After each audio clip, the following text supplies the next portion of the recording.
মায়ের থেকে মাসির দরদ বেশি। কেন বললাম এই ভিডিওটা দেখলে তোমরা বুঝতে পারবে। তো কেউ স্কিপ করো না ভিডিওটা, তো দেখতে থাকো। গুড মর্নিং বন্ধুরা, সবাইকে স্বাগতম জানাই আমার সাওরা আলকা ব্লগসে। তো তোমরা সবাই কেমন আছো? আশা করছি সকলে খুব ভালো আছো। তো এটা ছিল রবিবারের সকালবেলা। তো এই জামাকাপড়গুলো রাত্রেবেলা ধুয়ে রেখেছিলাম। তো রাত ভরে জল ঝরেছে স্ট্যান্ডে ঘরের ভিতরেই।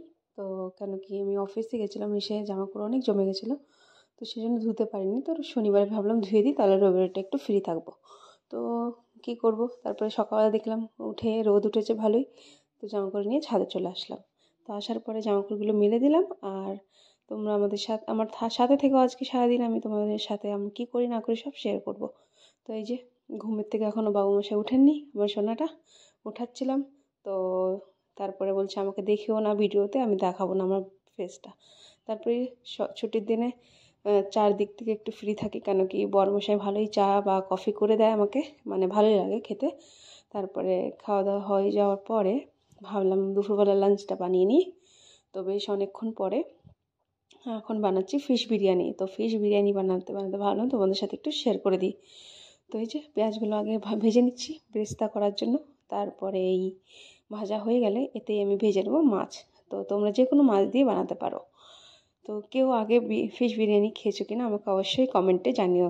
আমি চিকেন বিরিয়ানি, আন্ডা বিরিয়ানি তো অনেক বানিয়ে খেয়েছি, কিন্তু ফিশ বিরিয়ানি আর খাইনি। তো তারপর মাছগুলোকে ভালো মতন ভেজে নেব, যেরকমভাবে আমরা মাছের ঝোল বানাই সেইভাবেই। তো এটা আমি শিঙল বাচ্চা বা পাঙ্গাস মাছ আমরা যেটা বলে থাকি সেই মাছ দিয়ে বানাচ্ছি, কোনো কাঁটা নেই এতে, সেই কারণে। আর এই মাছটা আমরা খেতে বেশ ভালোই বাসি ঘরের সবাই। তো ওইদিকে চাল বসিয়ে দিয়েছিলাম, যেরকমভাবে ভাত হয় সেই জন্য ভাতটা বসিয়ে দিয়েছিলাম। আর এটার মধ্যে দিয়েছিলাম গরম মশলা, তেজপাতা আর একটু তেল আর নুন স্বাদ মতন। তো এই যে মশলাটা দেখতে পাচ্ছ, এটা তোমাদের প্রথমেই দেখেছিলাম পেঁয়াজ, আদা, রসুন, কাঁচা লঙ্কা, শুকনো লঙ্কা আর একটু নুনটা দিলে পেস্টটা বেশ ভালো হয়। তারপরে দিয়ে দিয়েছিলাম ধনের গুঁড়ো, জিরের গুঁড়ো, লঙ্কার গুঁড়ো, নুন স্বাদ মতন। এটা দেওয়ার পরে মানে মশলাটা একটু কষানোর পরে দিয়েছিলাম। আর তো দেওয়ার পরে বেশ ভালো মতন কষিয়ে নিলাম। আর একটু দিয়েছিলাম জল। জলটা দিলে কি হয়, মশলাটা পুড়ে না আর ভালো মতন হয়ে যায়। তো এই জন্য জল একটুখানি দিলে ভালো হয়। তারপরে দিয়ে দিয়েছিলাম গরম মশলা, সরি বিরিয়ানি মশলা। বিরিয়ানি মশলা ছাড়া তো হবেই না, তো সেই কারণে বিরিয়ানি মশলা দিয়েছিলাম। তো রান্নাটা যতক্ষণ মশলাটা কষাচ্ছি ততক্ষণ তোমাদের সাথে একটু কথা বলি যে আমি এই পেজটাতে নতুন আছি। যদি তোমাদের ভালো লেগে থাকে তাহলে লাইক, শেয়ার, কমেন্ট করো। আর কি বলবো, তারপরে এই যে বিরিয়ানি যেরকমভাবে প্রসেস করি সেরকমভাবে করিয়ে দিয়েছিলাম। এই দেখো রেডি হয়ে গেছে দুপুরবেলার লাঞ্চ ফিশ বিরিয়ানি। আর খেতে সত্যি খুব অসাধারণ হয়েছিল, তোমরা একবার না খেলে ট্রাই করতে পারো। তারপরে কি আজকের আর রবিবারের দিন ছিল প্রমিস ডে। তো আমার বরকে বলছিলাম খাওয়া দাওয়া হয়ে যাওয়ার পর একটু বসে যে বলো আমাকে প্রমিস করো, আজকের দিনে আমাকে কি প্রমিস করতে চাও, প্রমিস করো। তো বলছে কি ঠিক আছে, আমি তোমাকে প্রমিস করছি যে তোমার তোমার সারা জীবন তোমাকে দিয়ে রান্না করাবো আর তোমার হাতেই রান্না খাবো। তো ভেবেছিলাম বিকেলবেলা একটু ঘুরতে যাব, তো সেই কারণে জামাকাপড়গুলো নিয়ে আসি। তো আনতে গেছিলাম। তারপরে এই যে গাড়িতে বসে পড়েছি, মানে টুকটুকিতে। আর বরমশাই আসছিলো বাইকে পেছনে, কেন কি একটা ভাগ্নে ননদের ছেলে তো আমাদের সাথেই থাকছে এখন। তো সে বাইকে ছিল, সেই কারণে আমি আর এই যে আমরা দুজন টুকটুকি করে এসেছি রিক্সা করে। তারপরে এই যে পার্কের প্রথমে গেটটা তোমাদের দেখিয়ে দিলাম, এই যে ঢুকেছি। তো এদেরকে ওকে বললাম একটু হাই করে দাও, তো তোমাদের সবাইকে হাই করে দিল। তারপরে এই যে যেতেই ওর বদমাইশি শুরু। আর তাহলে ততক্ষণ তোমাদের পার্কটা পুরো ঘুরে দেখাই আমি। দেখো কত সুন্দর, এটা স্কেটিং পার্ক। যারা জানো না তাদেরকে বলে দিলাম। আর যারা দিল্লিতে থাকো আশেপাশে তারা তো সবাই জানবেই। তো এই দেখো আগে এটা অনেক সুন্দর ছিল আরও, এখন অতটা ভালো লাগে না, হয়তো আমরা দেখতে থাকি সেই জন্য।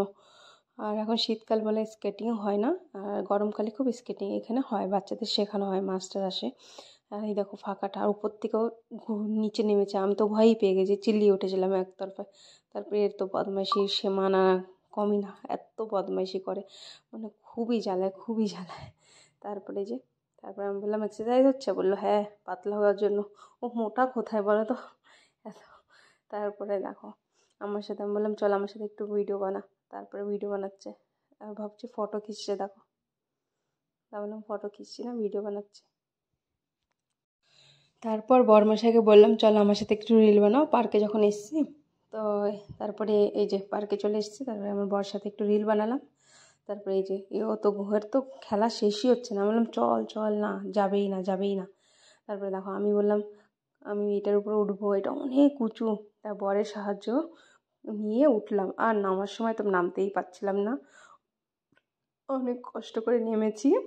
তা নামার পর একটু পায়ে ব্যথাও পেয়েছিলাম নামতে গিয়ে। আমার বর বলছে আসো আমি নামিয়ে দিচ্ছি। আমি বললাম না, আর বাইরে আসলে খাওয়া দাওয়া হবে না, এটা হতেই পারে না। তো আমরা কেউ খাইনি, কারণ কি আমাদের পেট ভরাই ছিল, অনেক লেটে লাঞ্চ করেছিলাম। আর এই যে ইনি তো ফুচকা খেতে মানে এত ভালোবাসে, আর ফুচকাতে শুধু চাটনি দিয়ে খাবে, টমেটোর মতন মিষ্টি চাটনিটা পাওয়া যায় ওটা দিয়েই খাবে, জল আর জলও নেবে না, আলুও নেবে না।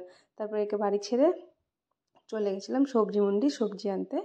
তো পুরো এক সপ্তাহের এখানে সবজি আছে, নিয়ে এসেছিলাম লাউ, লেবু, কুমড়ো, ফুলকপি, বাঁধাকপি, এই আলু, তারপরে মূলো, আরও অনেক কিছু, আদাস, এই যে শালগম। তো শালগমটা দেখে আমার ভাগনা বলছে এটা আমি অনেক দেখেছি শুনেছি কিন্তু কোনোদিন খাইনি। আমি বললাম চলো বানিয়ে খাওয়াবো। বরের জন্য ফল, কালা আঙ্গুর, পেঁপে এইসব আর কি।